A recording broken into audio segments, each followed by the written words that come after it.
In Kenya, we say mnyonge ana haki. And apparently we have allowed it that way. So it's now, a normal thing that only big guys who do things the way they want, and none of them will get in trouble.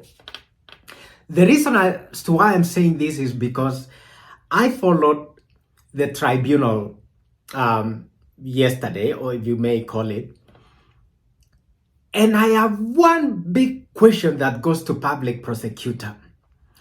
Why are these 7 people, if I may say, still free, roaming our streets, and no investigation into their contact is going on? Yes, the tribunal is continuing, but the question that have been put on these 7 gentlemen, I don't believe that the DCI is investigating these guys. It's not happening. As I was listening to former IBC chairman, it is really shocking that some people would just dare to go and corrupt the electoral system, and they are not getting in trouble. Listen to Chebukati very well as he was being asked, who are these gentlemen who will even dare to, after midnight, 3 a.m. in the morning, without any fear, wake up, walks to the IBC office or Bomas of Kenya, and openly promising to give money just for the IBC chairman to do what they want. And none of them fear of getting in trouble. And apparently, as even when we are doing tribunal, nobody's even raising a question that should these people be prosecuted? Listen to Chebukati. Now, there was an incident at 3 a.m. on the 15th of August when you visited by some people mentioned there. Yes. Who was he? That is Honorable Raphael Tuju.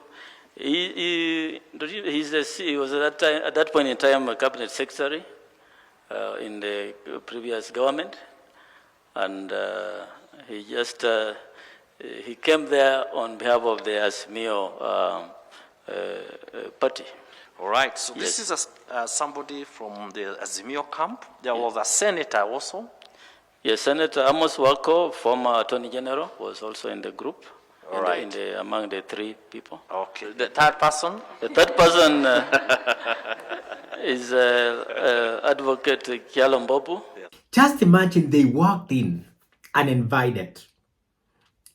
Even after making a request, they could not wait to get an answer from the chairman that they can come in. They just walked in. First to speak was Senator Amos Wako, who said that as former Attorney General, he said we should not operate in a vacuum. We should look at the bigger picture for the country. And as a former election supervisor, then when you reach this kind of situation, you can moderate results and achieve stability of the country. Then we had also Honorable Tuju spoke. He said that it was necessary that we moderate these results in favor of Baba, and that any contrary declaration of results would plunge the country into chaos. Okay. It was not possible to moderate the results in that manner, then we should ensure that there is a runoff. We saw the CCTV footage showing for sure that Raphael Tuju and his other 2 colleagues went there at 3 in the morning. And interestingly, promising to reward the IBC commissioners if they were to alter the outcome of the election to suit their will. he indicated that should his request be granted, it would be adequately rewarded. Who was this? And what was the reward? This, the person who spoke these words was Raphael Tuju, and that's what he said. That we consider the request, then we shall be rewarded. You shall be rewarded. Yes. Did he expound the reward? We did not encourage him to expound the reward. This is corruption. In America last election, Former president now faces a criminal investigation. Prosecutors in Georgia announcing they're looking into his attempts to overturn the state's election results. Their scope includes that January 2nd phone call the former president made to the Georgia Secretary of State. I just want to find 11,780 votes, which is one more than we have, because we won the state.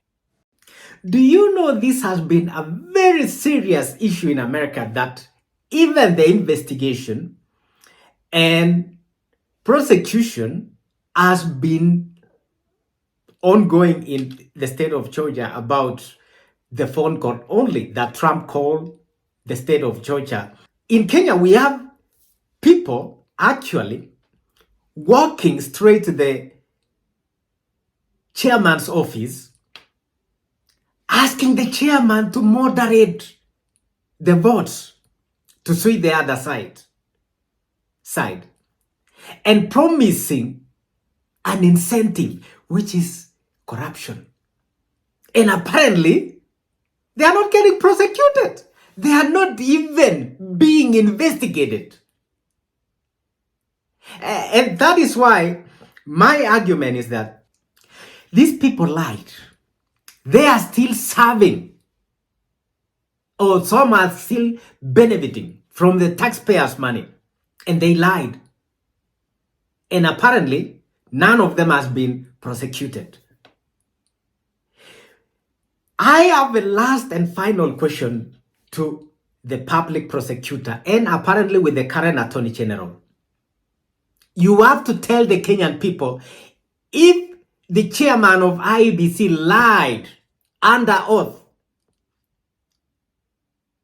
as reflected on the affidavit, then he has to be prosecuted. If not, then you would need to prosecute the 4 and the 3 guys who visited the chairman with an intention of altering the election results.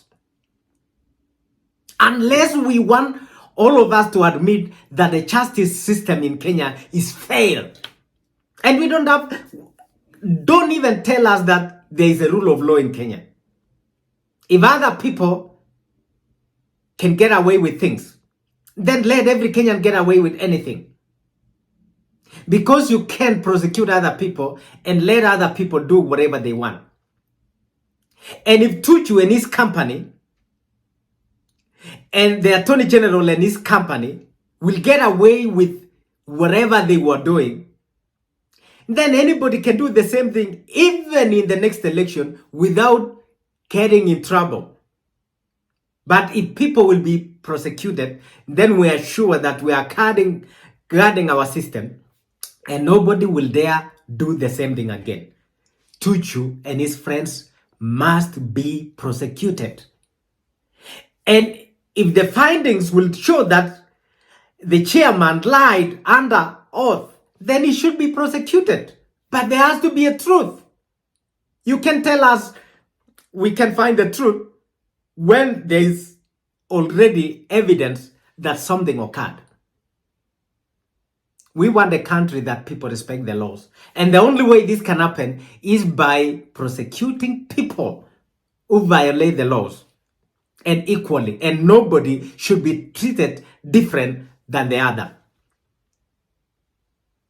Anyway, this is thank you.